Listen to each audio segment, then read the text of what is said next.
My name is Mbulelo Duma.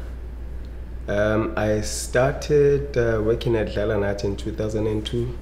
That was after I had done my internship at university, and then they came looking for someone who could speak Zulu, and in my class I was the only one who could speak Zulu, so I had to go for the interview, and everything is history. What I've noticed is the importance of talking about the feelings involved in the bereavement process. In that, in my family, I've been lucky to have people with whom I could share my experiences, even though not all of them, but I got to realize the importance of talking about the feelings that are associated with loss. And Dlalanathi as well, the kind of work that we do, we help children deal with the feelings that they have and somehow give them the opportunities or give them ideas on how to cope with their loss. So can you give me a couple of examples of exercises that you use doing the arts where nothing else would have worked? It's specifically using the arts that works best in that situation. Okay, of the exercises that use art, I will mention two in particular. We have one where we ask the children to draw the profile of themselves, and then they mention stuff that make them happy, that they don't like about themselves, people that matter in their lives and people that are in their hearts, to sort of make them realize that even though they're experiencing loss, there is stuff that is important with them, and then there are people who still care about them, and that the people that they have lost, because they might sometimes put them in their hearts, that they still matter as well, even though they are no longer physically with them. So that's one that we use. The other one is using clay. We use clay in two ways. Firstly, it is to help them deal with the stuff that they didn't get to say. We call that unfinished business. With the clay, they make objects depicting the stuff that they would have liked to have or to have said to their late parents, and then they use the voice, like they would say, I would have loved to have a bicycle, and then they would also use the voice like of the deceased, saying what is it that they think would have been the response from their deceased. So in that way, we give them an opportunity to say the stuff that they didn't get to say and to get the responses that they didn't get to get. We also use clay to help them deal with anger. Like they would make objects that had made them angry or that represents the situation in which they were angry. And thereafter, they work in pairs to share about what is it that had made them angry. And then we help them express the anger using clay.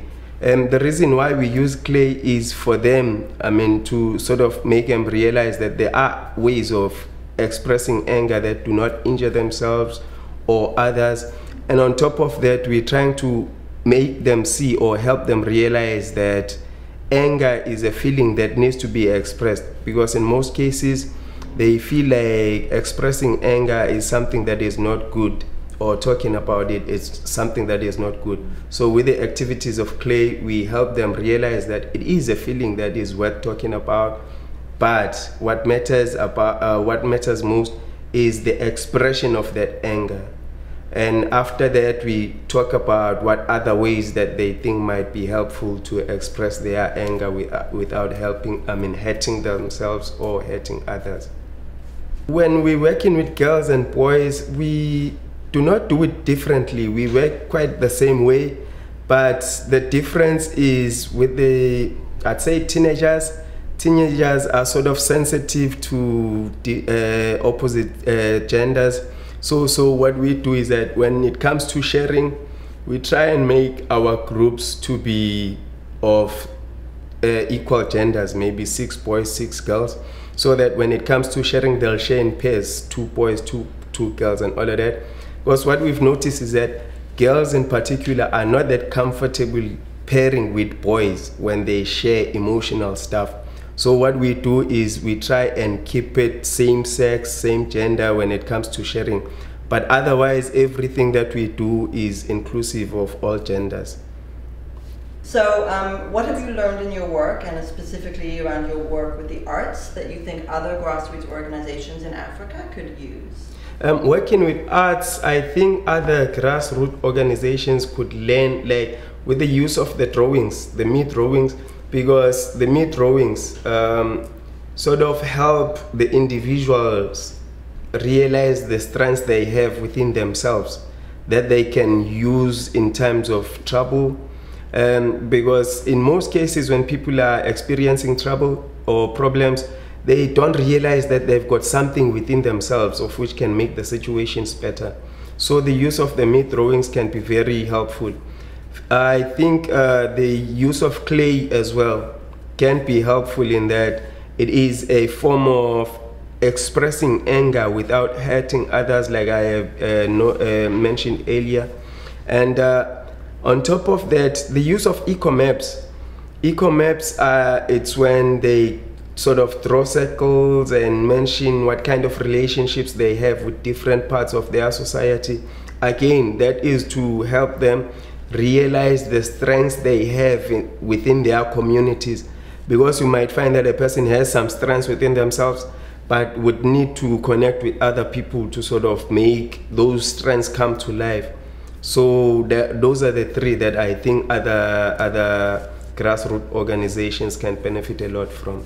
You work a lot with youth and who work in the community through Dlalanathi.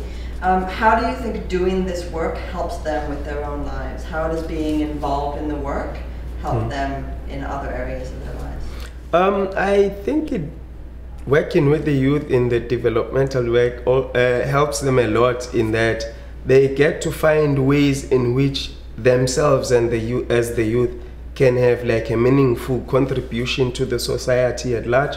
And again, they get to see the strengths they have within themselves and to refine them. For example, with planning, we do stuff that will include lots of planning, organization. They get to organize their time effectively. And again, to sort of realize the strengths that they have, because most of them get to, after the loss of their parents, they get to take care of their small siblings. So working with them sort of makes them cope with all these difficulties that are brought to them with regards to losing their parents.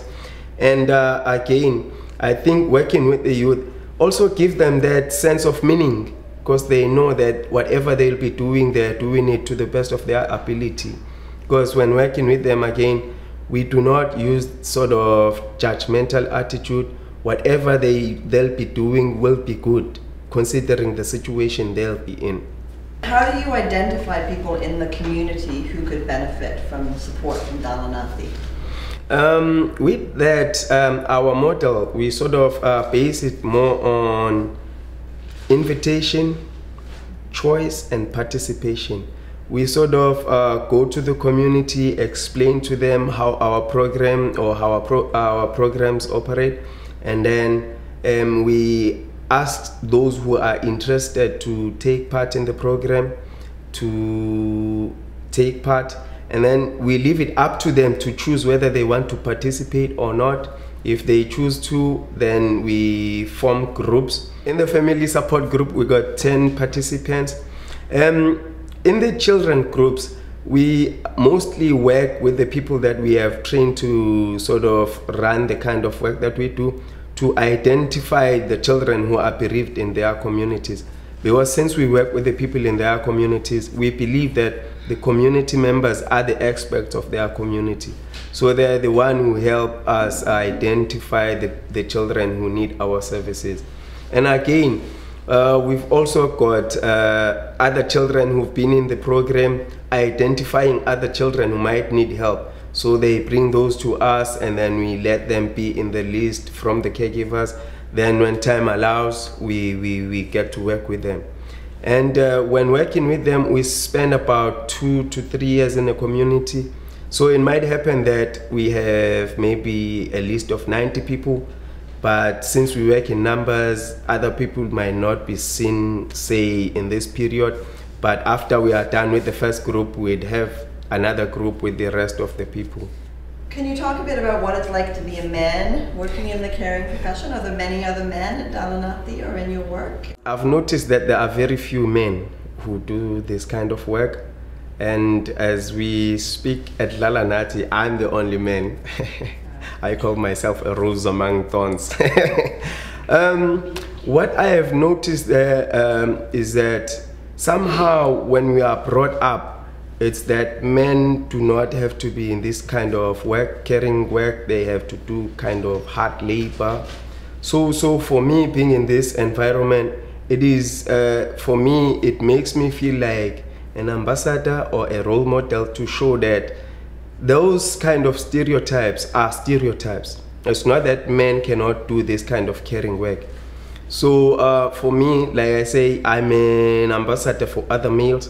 And I sort of, in every setup that I meet men, sort of encourage them to take part in this kind of work.